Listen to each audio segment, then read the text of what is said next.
So I'm gonna try and do the like a simplified version so I could fit all three. You have a little bit more space, so you can go a little bit bigger in your painting, right? There are a couple of ways you can go about it. I'll start with a red apple right here. You can, obviously you're gonna draw it out real quick. I don't need to draw it because I can start painting it right away. You can go a couple of ways about it. Do initial painting, wet and wet, with, you see a little bit like it looks like the red apple has a little bit of the stripes in there, right? And so when it has a little bit of the stripes, little design on it, you can fill in your red apple with like one value first, add in those stripes wet and wet, so they're a little more contrasting, and then paint all the rest of the light and shadow in a little bit later. See? So you can also do another way to where you first focus on painting, add a few of the stripes where you want them at the end. They not need to be totally wet and wet, only if you want to, right? But let's do it the wet and wet version first. So I will go ahead and establish like the shape of my apple. And I have like plenty of water mixed with my paint here. I'm going to leave this little bit here for that yellowish part where the stem comes out. And I'm gonna keep wetting it. So did you see me mix the colors? Can you guess which colors I'm using to get this value and this color? The rose and the other reddish color? The rose and a little bit of cadmium yellow. Okay? So lots of rose though, but the value has now changed to be more on the bright yellower red, right? Not so rosy. All right, so here we go. Basically, that's the shape. Now I would like to add a little bit of that very mild bright spot where the light reflects, but it's not totally white. So I'm just adding water to it while it still is kind of wet, right? Just water, no, not even yellow in there. I will, when I like wash it out enough, I'll go and now add just a little yellow tint to it, just a little warmth. Okay, so that's my highlight. I will now go ahead and do darker stripes. So it's soaking in nicely by the time I get my darker red. So I'm getting, with a thinner brush, right, I'm getting my red without yellow now, very thick, very little water, and a little bit of Indian red to it. And I'm going to like, which way am I going to go? Well, there's going to be a stem, stripes / shadow from the stem. Then there's going to be like a little stripy kind of designs. Not very even. They are kind of irregular, right? But they kind of follow the curvature of the apple. So as much as you can, go ahead and capture that curvature. Here, see, it's already drying up, so it's looking more sharp. And here it's not so dry yet, which is fine. And at this point, you don't need to worry too much about how you're getting the stripes in, super precise, not super precise. It's once you start painting other layers over, they're gonna get much more mild. The main thing is to tell the eye that something is going on. It's not totally just smooth, it's not just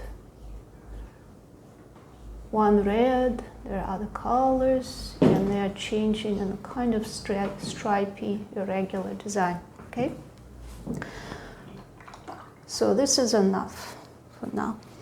Remember, Sophia, don't worry about whether it's super precise, right? Not at this point. The dot. Yeah, see, there is a little bit of a drip. I'm gonna just let it stay for now. I'm just gonna like soak it up. It's still like distorting the shape of my apple on the bottom, but I'm not gonna worry about it right now, okay? I'm not worried because the shadow underneath is gonna be very dark. And you can easily cover it over and it will help you make that shadow darker because you already have your first color and value, already darkness in there. It's gonna get even darker, so that's not something you need to worry about it.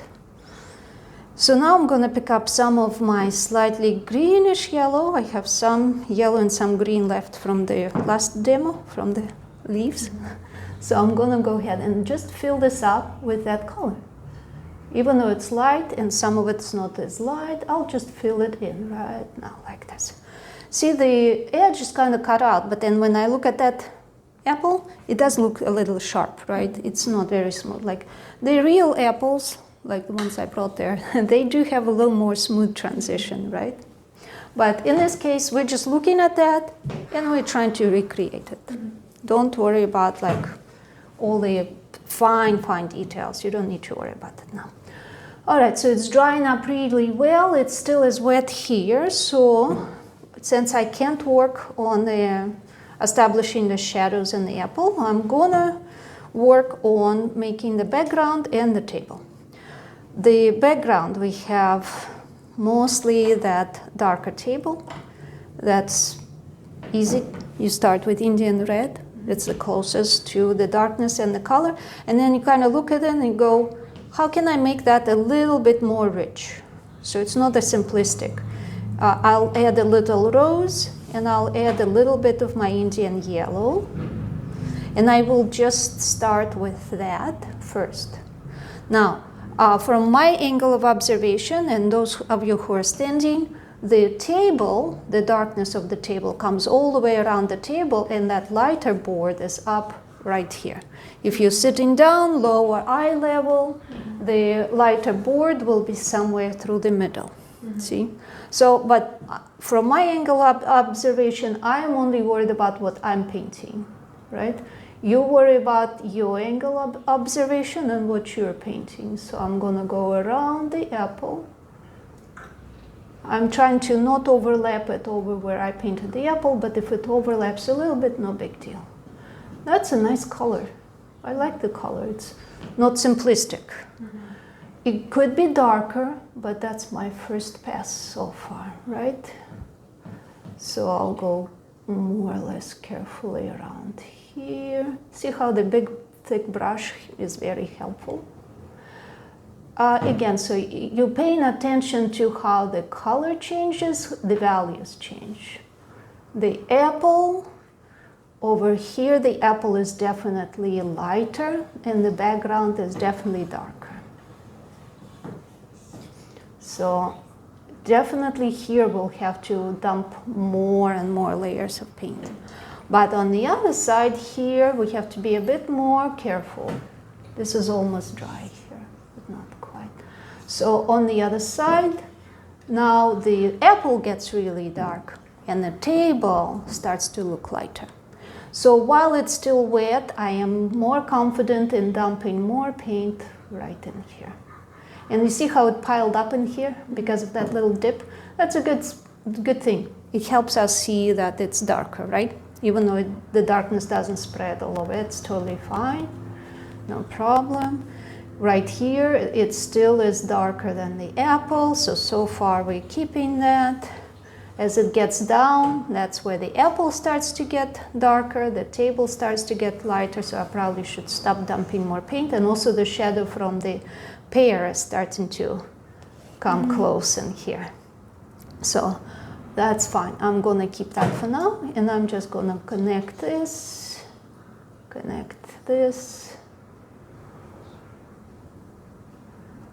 and finish it off sort of flat like that. My shadow from the pear definitely will come in here later on. So while this is still kind of wet, I guess I can make the shadow a little more pronounced. I'll grab some of the blue. I will get it to the same mixtures I have, the Indian red with a little bit of rose And now I'm not adding any more of the yellow to it because the shadow doesn't have so much yellow. And I'm just looking where does that darkness start. And even if it's still a bit wet and the edges become very mild, that's good. That's good for me. All right, yeah. So here's the shadow starting to shape up. Mm-hmm. I also see that definitely this transition is shaping up too sharp, and it is not sharp over there. It's very mild. So I'll come in here right now and lighten it. And this can use another layer anyways. It's drying up, becoming too light, and there, I just smoothed it out, so it's not so strong. This is kind of sagging here. All right, so then I'll go ahead and come in here with my lighter one. The same color as I used for the table, I'm just gonna add more in here. Soften up this transition, because I didn't mean for it to droop so much. Get a little more yellow in here to indicate a little stronger, warmer light. And it's kind of messy, but I'll leave it like this because it's just your first pass. You're just first passing.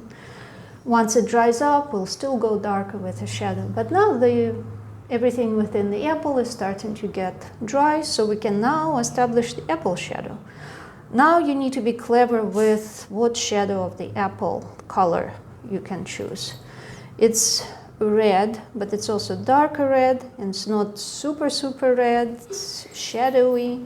So let's try a little rose and a little bit of your Indian red to maintain the reddishness, but also get it a little darker. So I will get a little bit of my Windsor blue in here, but not so much that it stays too purpley, okay, because the shadows, it's cooler, slightly leaning toward purpley, but not too purpley. So for example, here's what I mixed.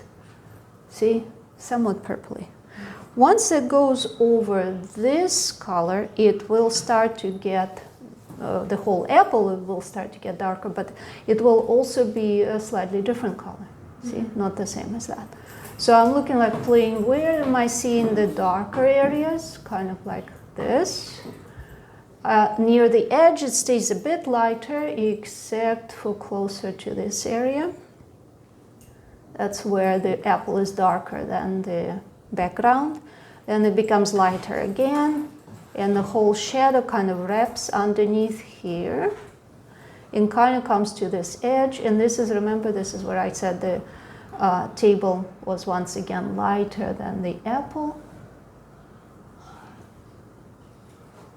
And now I'm making this also darker, but just not quite as dark, not as strongly contrasting as that area.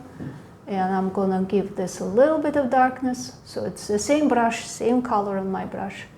I'm just diluting it a bit. Softening up the edges, softening up a little bit in the back so that the lighter area stays right in here, right? Softening this up.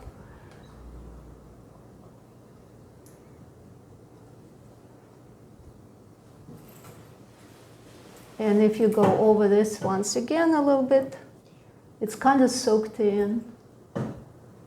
You kind of add a little bit more to it, darken it. Okay, and so now it's starting to separate into more of a light and shadow, right?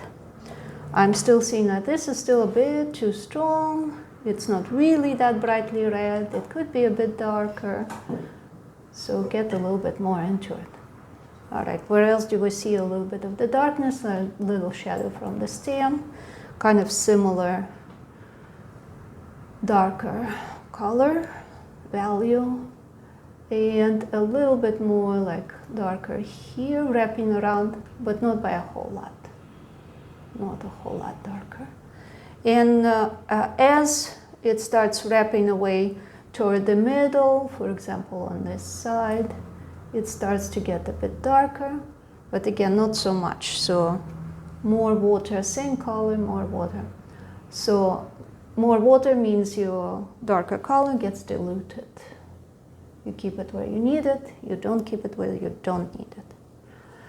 All right, so more or less we've separated it. Again, let's let this dry.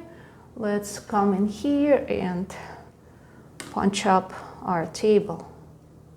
Punch up, make it a little more. It can use another pass because it's really, even in the sunlight or in the lamplight here in the light, it's not as light. So I'm giving it another pass with value. I'm gonna pick up, I still have this color left in here. I'm still gonna come back and give another pass with value here, darken it, just because we need it darker. Now I'm gonna darken less over here. I'm not gonna push it too far yet. And I'm gonna look on this side. Okay, the darker color continues here, darker background of the table. And it lightens up in here, but not this light. So I'm gonna pass over that. And if you bring it right into your shadow, it's just only helping your shadow to soften up that edge and become dark. And now I'm picking up your darker shadow color that I already mixed. And now I'm gonna go over here and add a little more carefully here, like that. The fact that this drips a little bit, no big deal. Now, do you see how the dynamic is shaping up? You have to pay attention to every time you go, this is lighter, what's in back of it, darker. Mm-hmm. If this becomes lighter, what's next to it in the apple, darker, right? You're always looking for that contrast. That's what makes it look more three-dimensional. So while this is all drying, I'm going to mix a little bit of the shadow within this yellow portion, because the brightest part is actually right next to the shadow. Away from the shadow and closer to the depth, it's starting to get darker. So here we go, sort of like olive color, usually looks more like a shadow on something that's yellow. That's also the first pass, so I'll keep it for now. You see, I'm not even worrying about the stem. Mm-hmm. At this point, the stem is not important, it goes in at the end. The little drips that happen in watercolor painting is actually not bad. They can become quite charming, especially if they're in the less strategic places. Mm-hmm. So if it's happening, don't worry about it. In our art school, they actually encourage you to have this beautiful messiness to your still life painting.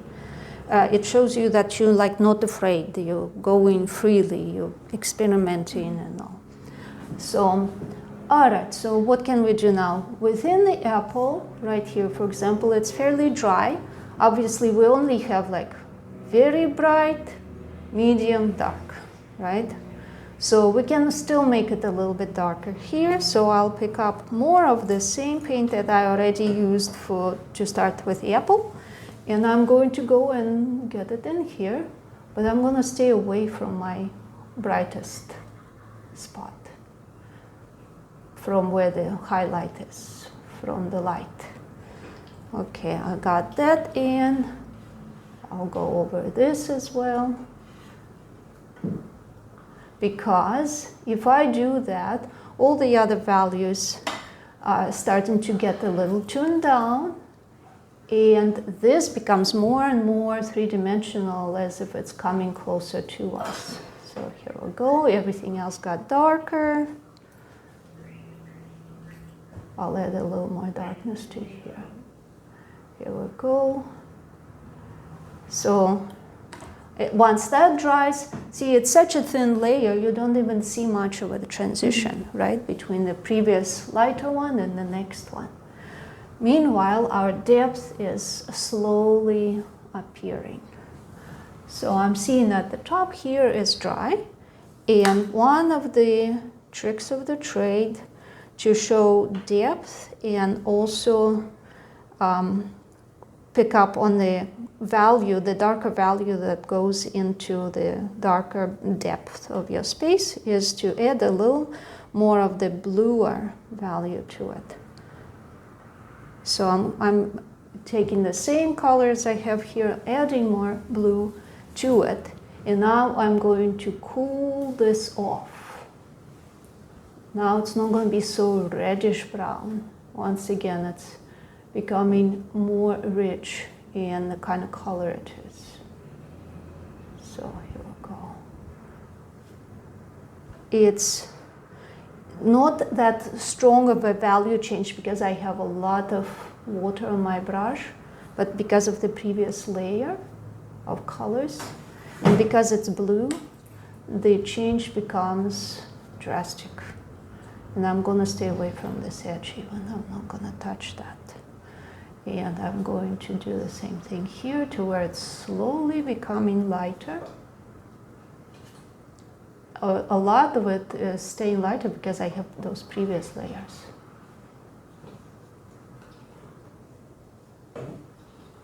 And bring it under.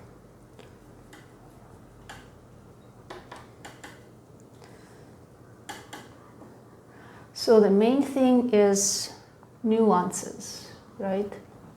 This is to darken and sharpen this transition, the darkest portion under the apple, and the rest of this shadow is not quite so dark.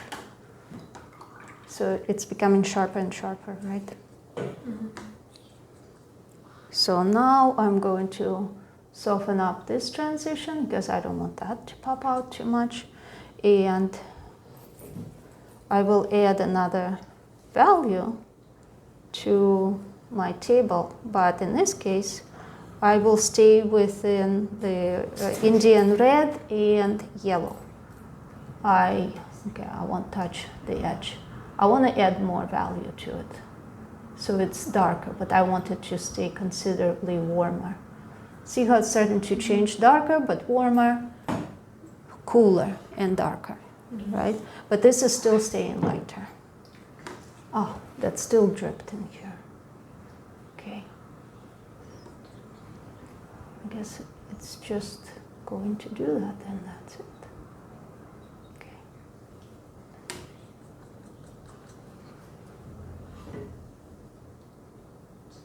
All right.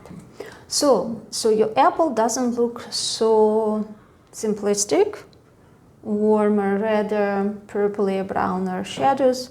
We want to add a little bit more liveliness to it.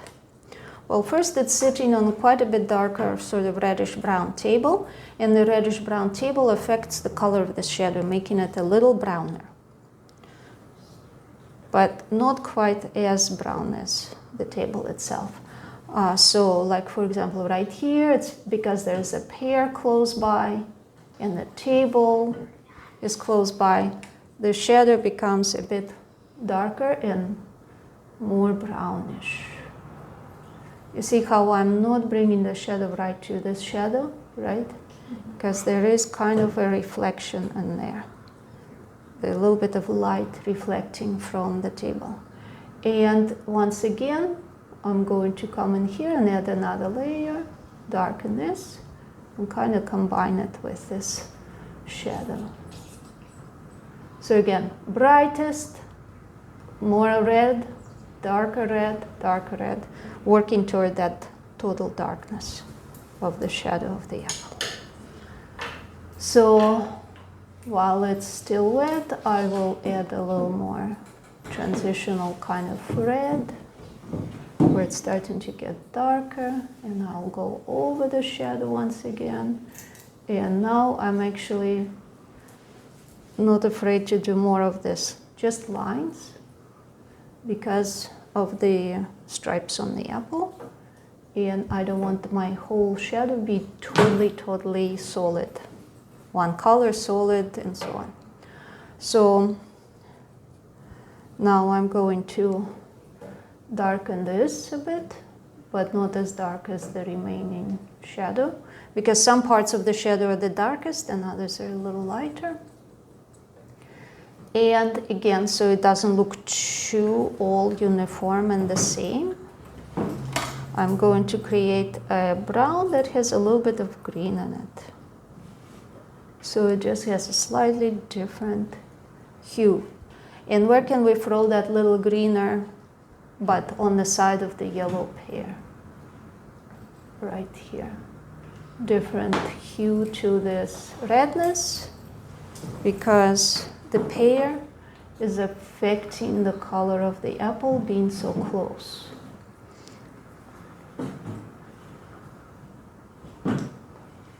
Come on, it's not showing too green.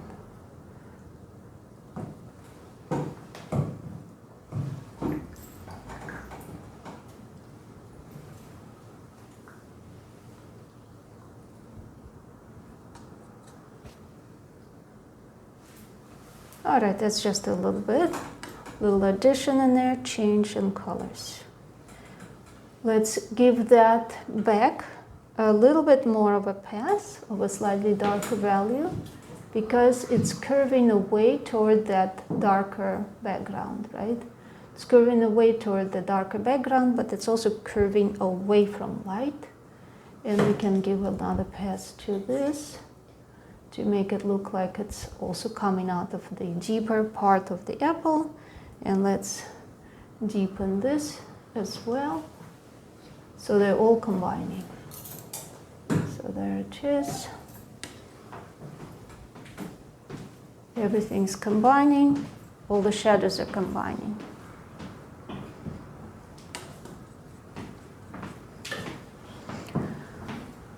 On the other side of the apple right here, if you look at this very thin reflection, you will see that it's kind of cool and very much like on the edge.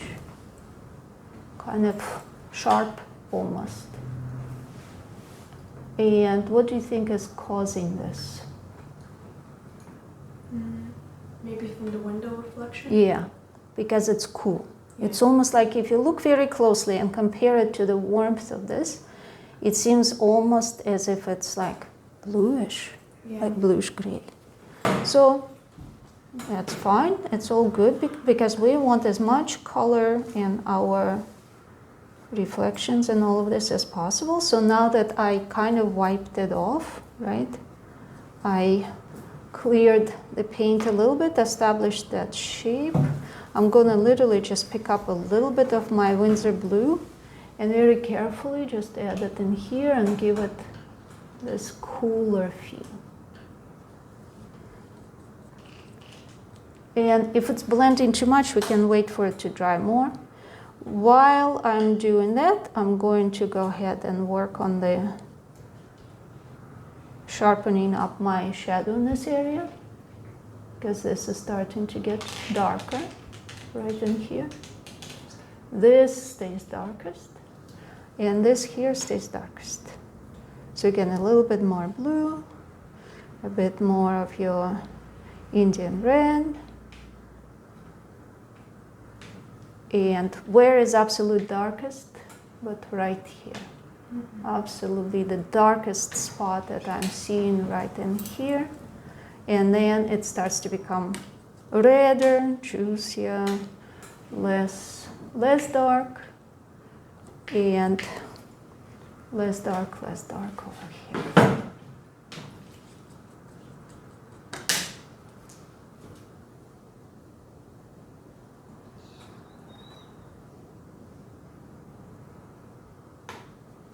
Okay, so to make this apple even more round, I can add more values of my red over here and over here.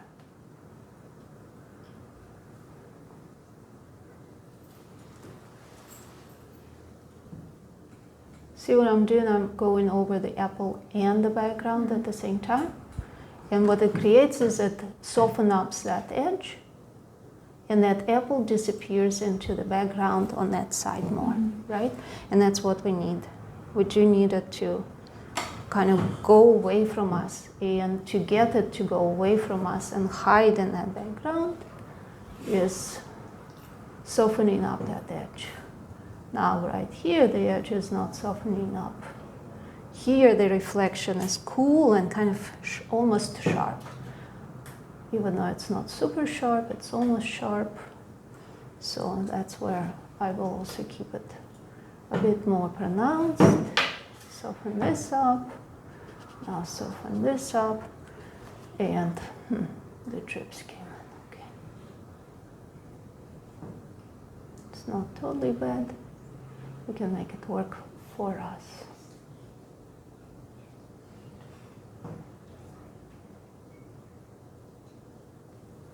All right, so what can we do now?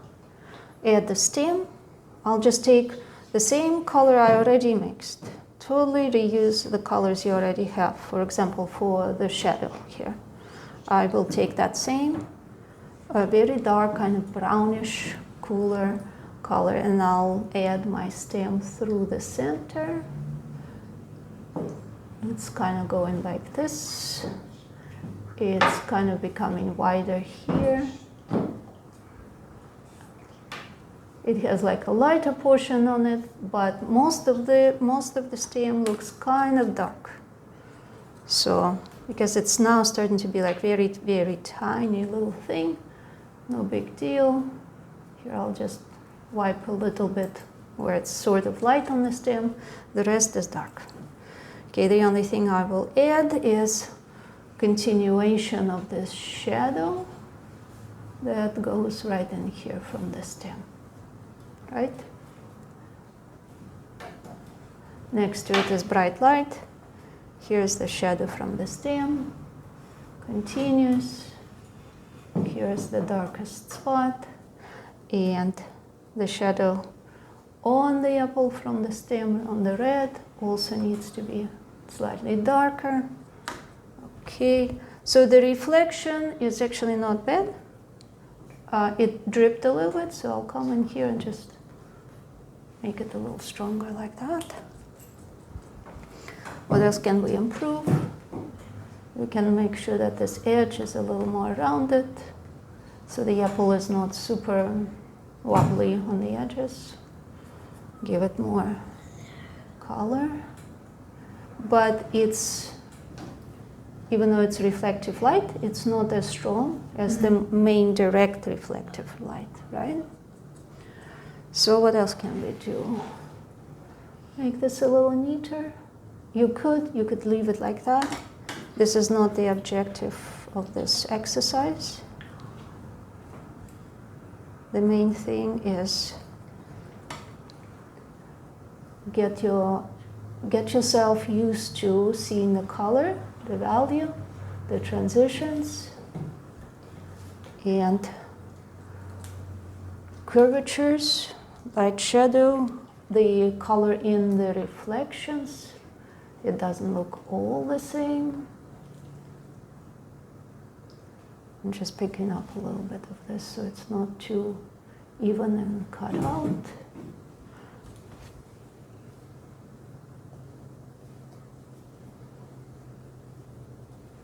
This here gets a little bit darker as well, right on the edge. Transitional, not too dark right away.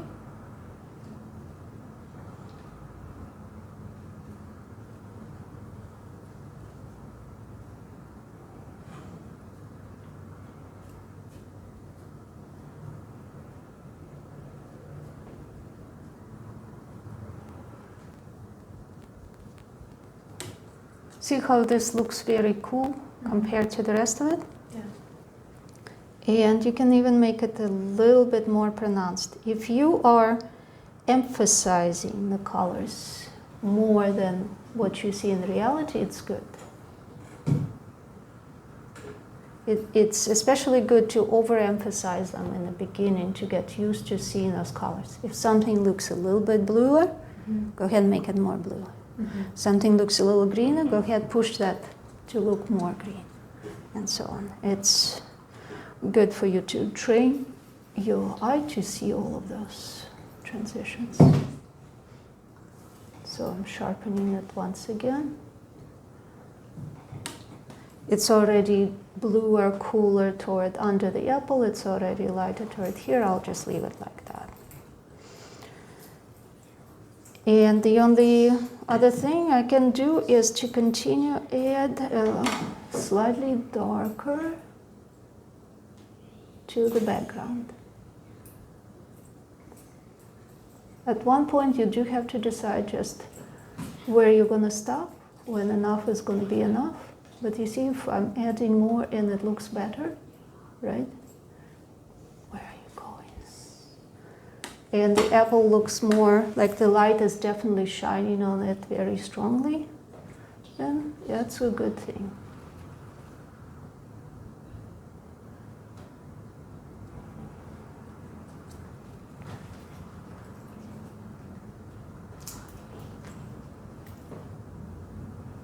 There we go.